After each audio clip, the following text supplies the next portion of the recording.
So good morning, everyone. I am so excited to have a friend of mine joining me. Her name is Barb Haag, and she works with Bowie Funeral Homes. And don't let that scare you off. I met Barb about a year and a half ago, I would say, out networking, the value of networking. And the reason why I wanted to bring her on the podcast, Unstoppable Success Podcast, is because I see that in her. And you're going to see that in her in just a very short few minutes. But some of the ways that I would describe Barb is that she's resilient, that she's able to pivot. As a matter of fact, she's going to share with you, she did that after age 60, which is something that we both have in common, late in life career switches. And she is a cancer survivor. I would call her spunky and very friendly. And also one of the other things that I love about Barb is that she's a dedicated professional. And I guess you have to be that in the business that she's in. I don't know. And that is one of the things that I really appreciate about her. And she's got a really great mindset. And she, like me, works on that all of the time. So I just wanted to bring her on board and share her with you guys today. And you can see what an incredible, unstoppable expert in life and business she is. And let's just hear some of her stories. So welcome, Barb. I'm so excited that you're here. Oh, thank you so much, Derlene, for having me. I really appreciate it. So share with our guests, like, what you do specifically. So my main role at Bowie is to do advanced planning. I find this to be a great thing that you can do for your family and for yourself. Having these things taken care of at a time that you're not grieving and upset, that is really my main function here. I do also help people who are at need and have lost somebody with making sure that they get grief counseling that they may need. We have a large role in doing that. We feel that it is necessary to ensure that everyone has a healthy grieving period. So that is also something that I work on as well here at Bowie. We also work a lot in the community, and I really love that. I really do love being a part of that. We just had a holiday remembrance over the weekend, and it is a beautiful ceremony that we do every year for everyone who has lost somebody, and they're able to light a candle in their memory and, I don't know, just gather together and just feel the love. We surround them with love, and I love being a part of all of that. I so love that. And I'm glad you brought up the remembrance, because we talked about it just before we got on air, and I wanted to make sure that we shared that out, because I just think that that's super incredible for so many reasons. And mostly that when people can gather together in a group and share a similar experience, there's strength in that, right? And there's hope in that. Absolutely. Absolutely. I just think that's super cool. So give us a little bit about your background. So, gosh, back in the year 2000, I was turning 40 years old, and I got a divorce. And before that, I had owned a business with my husband. And since I was divorcing, I needed to get out in the work field. So I found this job in the printing industry, and I was in the printing industry for 20 years. It was very, it was good to me. It got me through a period of time, and found myself on my own at 40. And then all of a sudden at 60, I was like, gosh, I need something more than this. And so I decided to make a total career change, and frightening, scary, but there's no looking back. I just decided this is what I'm going to do. I wanted to do something that was meaningful and helpful, and I just love it. And maybe just to back up a little bit, at the age of 48, I was diagnosed with stage 3 breast cancer. So I went through a mastectomy, double mastectomy. Um, I did chemo and radiation and got through that. And I am proud to say that I am a 13-year survivor now. So, maybe that kind of, I think I was so grateful to my job that they were so good to me, and allowed me to do what I had to do. And I, at first they were like, oh, take all the time you need. And I just looked at them like, I'm coming to work. I took off 3 weeks and I worked. I was like, I'm not sitting at home feeling sorry for myself. I'm getting back into it. Not that there's anything wrong with people who do that. I just, for me, I was like, no, I just got to get back on the horse, you know? And so I got through that. But then as time went, you know, when you get a little older, you just need something more meaningful.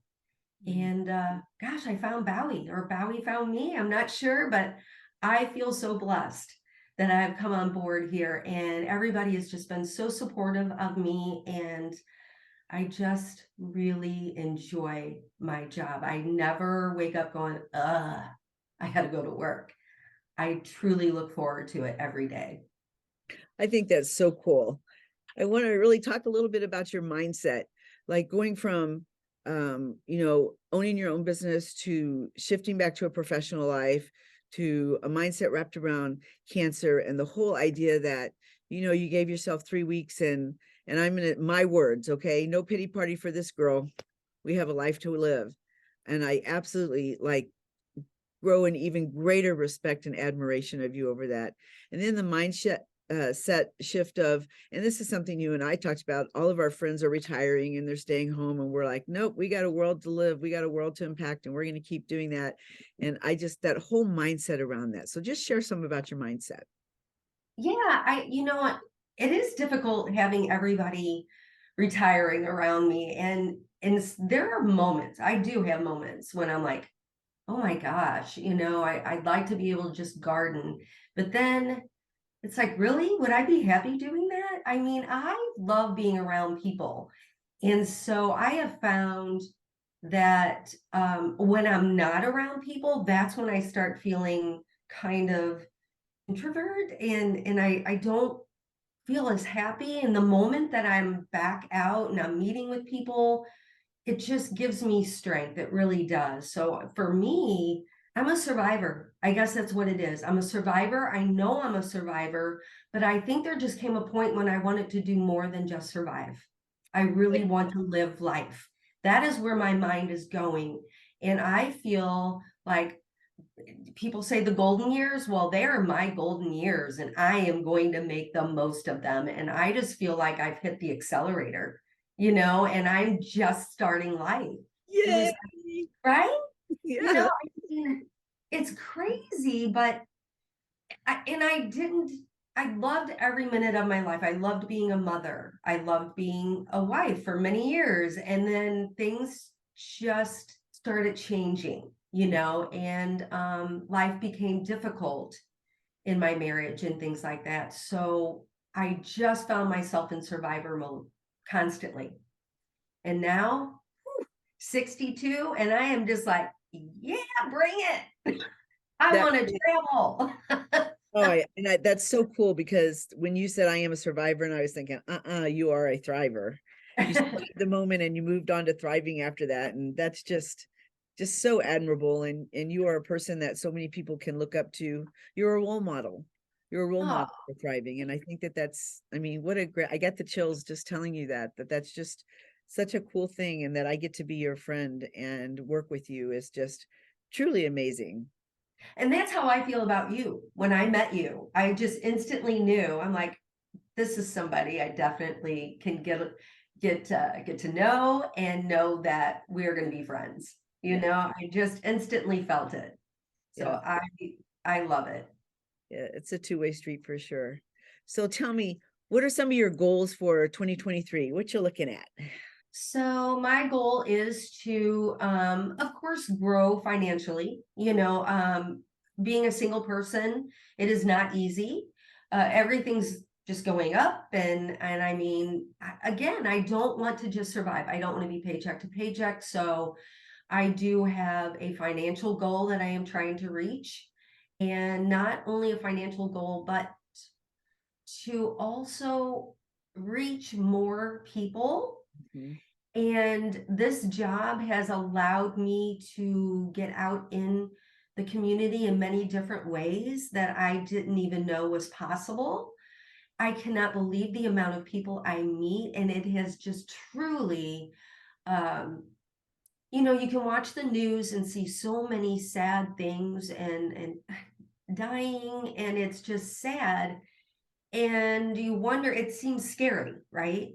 I meet so many people, I am just like, wow, it has just renewed my faith in people, that there are so many good people out there. And even though it is a little frightening to hear about those bad ones, there are so many more of us that are good. And so I want to continue that journey and finding more and more people and adding to my friends list, because when I go, I want a whole lot of people at my funeral. Yay! I love Right? it. Yes. So here's some of the shifts.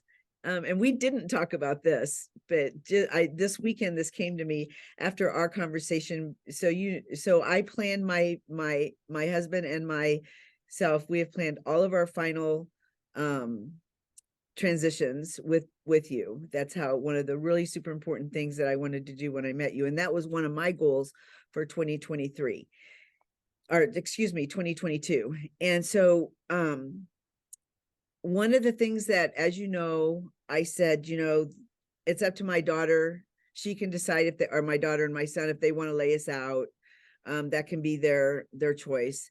And here's what came to me this weekend. I kind of had an aha moment about this, because I was thinking about that, because as much as I sort of want it, there's a little nag that kept saying, rethink that. And I got to thinking that I'm an incredible person, and my life deserves to be celebrated, and I Yes. deserve to honor myself with that. So we're going to go back and we're going to revisit that, because I really feel like that was kind of a misstep on my part, that I thought I'll just do it, get it over with, done. And now I see that there's really something in honoring who we are, our time Yes. here, the footstep that we left, right? So Yes. yeah, so thank you for I that. yeah, I think that people, you know, you have no idea how many people say, oh, nobody's going to come. And, you Mhm. know, there are so many people that have already passed and this and that. And I try to convey that it's not only just about you, it's about who you're leaving behind and all the people who are going to show up to support them as well. Right. And Yes, you're right.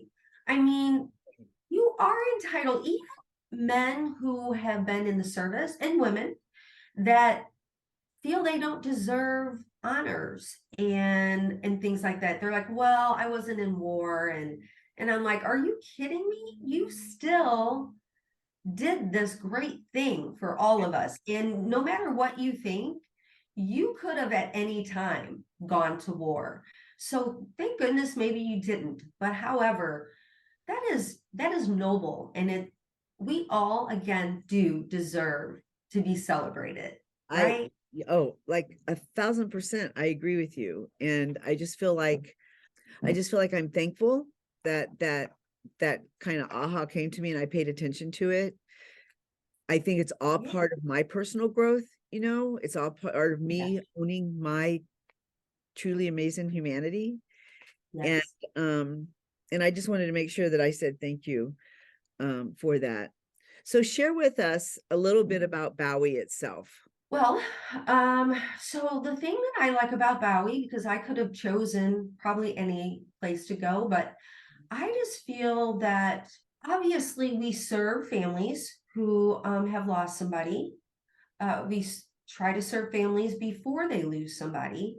But after that loss, it is so important to us to ensure that everyone has a healthy grieving process. Everybody grieves differently. And so we are very big on providing services for them that can help them reach that goal. And there's no timeline on grieving. We work closely with another counselor that, again, we pay for the first initial appointments with them Mhm. so that they can determine whether or not they are feeling that it's the right thing for them. Uh, Bowie also is just always in the community. They really support our policemen, our veterans. We always have celebrations for both of them every year. And I just love that they are so involved in the community. And it's not just about when you lose something, it continues through your life's journey. And we're always there to help everyone in whatever process of grieving they are. I can't say enough about them. I just think so highly of Bowie, and I am so proud to be a part of it. I really am. It has truly helped me reach that sense of helping, and I just enjoy it. I love it, because we talked about the impact of trauma. Yes. How you talked about, the trauma is always going to be there, but learning how to live with it. My words would be live through it, live, like you never forget it, right? So share with us about that. That's just it. You do not get over it, right? You never get over it. You learn how to live and process it and, make it work for you to continue life. You have to live on, and you now have this part of your life that is missing, and you just, again, you work through the whole process, and we're there to guide you through it as much as we can.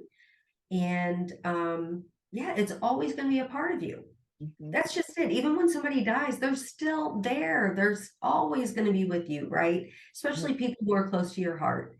And my goodness, we have to deal with, not deal with, we work with people who have lost their children, young children. And unfortunately, that is becoming way too often. I can't, as a mother, I cannot imagine that pain. And again, I feel that we help with that journey as much as we can. And of course, at some point, you have to work through it yourself. And we try to give you the tools to do that. And I think that's, again, why I love being there, because we don't just stop when the services stop. Yep. We really try to work through it. It's not easy, but we all have things that we have experienced in life. And actually, I had an aha moment when I went to a therapist, and I had so much turmoil and chaos in my life with my ex-husband. And I mean, there was really a time in my life I wasn't sure I was going to survive. God, I almost want to cry. And it's been like 18 years, and he's been gone. He died 3 years after we divorced. But it was so violent that I didn't know I was going to survive. And I just still to this day feel certain amounts of anger that somebody would say they loved me and treat me that way. And that therapist said, I said, why can't I get over it? And she goes, oh, you don't get over it. It is part of you. It is part of who you are now. And now you just work through it, and you learn to live with it and make it work for you in a positive way, right? Because there is a way to pull something positive out of anything. It's just a matter of your mindset. It really is.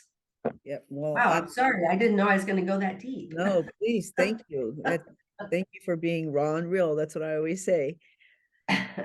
One of the things that I love about NLP, which you're gonna join me in that, so you'll hear this from me over and over again, is that one of the really cool things about NLP, or neuro linguistics programming, is the neural part, is realigning the neurology to where you go back and you look at those traumatic events and you learn lessons from them that I will say positive in nature and only about you. And it literally realigns your neurology to where that becomes a source of the greatest learnings of your life. My the reason why I'm in my business of training and coaching is because my son was going to Afghanistan for the first time. He is a special forces guy. And so I knew he would be directly in harm's way. And I didn't have any tools to deal with that, none. And I truly did not think I was going to survive that either. And when you talked about those parents that have that reality, I mean, I know how close I came to that being a reality, and how incredibly thankful I am that I too had somebody to turn to. And she was actually trained in NLP. And when I got off the phone with her, I had so much hope that that I could get through this and learn to live with it, like we talked about, right? And so Yeah. you know, people are out there. I mean, that's exactly why I got into this work with You Empowered Services, is because I wanted to make that kind of impact that was done for me. And you're essentially doing it on just in a different door. You go through a different door to get there. And I just think that's cool. So in our last Well, couple I'm excited to do that. I really am. I'm excited to. I'm excited for you as well. I know what's in store for you. Let's spend our last couple of minutes talking about this. You and I talked about the honor of aging, what a true privilege it is. So share with us some of your thoughts on that. You know, it's so funny. You go through life and I can remember thinking 30 was old, right? At one point in Yes. time, I'm like, I'm being 30. And then it was like 40 was so empowering to me because I had finally made some decisions I felt that started to move me in a forward motion, right? And I couldn't imagine being 60 though, right? So then I don't know what it is. It's, don't get me wrong. Sometimes I'm doing the, eye lift. Gosh, if I could just lift those eyes up a little bit. But now I embrace those wrinkles. I have earned those wrinkles. Amen. And I, now I'm like, no, this is the prime of my life because I've been a mother. My daughter's grown. She's doing her own thing. And now again, you can kind of focus on your own personal growth. And I think it's so important, no matter what age you are, to continue to grow. And I think that again, you go through this survival mode, just trying to make ends meet and doing whatever you're doing. And I now have the opportunity to revisit my friendships that I feel like, sometimes you feel like there's never enough time. Oh, yeah. You make the time. That was one of my goals I left out earlier, that I want to spend more time with my friends and to make that time, right? It's so important. And I feel so privileged to be at the age I am in a totally new industry, working with people who are half my age, my daughter's age, and they embrace me and I love them.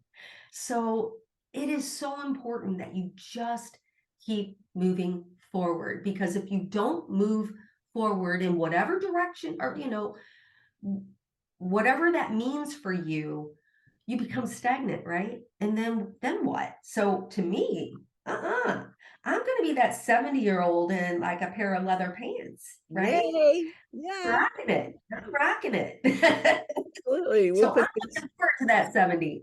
We'll put some Swarovski diamonds on them too, just to be really That's super. right. That's right. Yeah.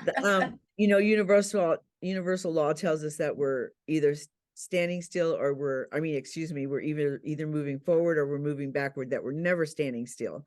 And that's one of the things that keeps me always moving forward, is because the last thing I want to do is go backwards, right? And re-step those steps and all those things. Yeah. And I agree with you. I love working with young women, young men as well. So I look at me and I think, okay, I discovered this about 52 years old. I was maybe 50, somewhere 50, 52. And if I can share this with people who are 30 to 35 years old and say, you guys, you gain these tools, you can just skip right over all my trauma.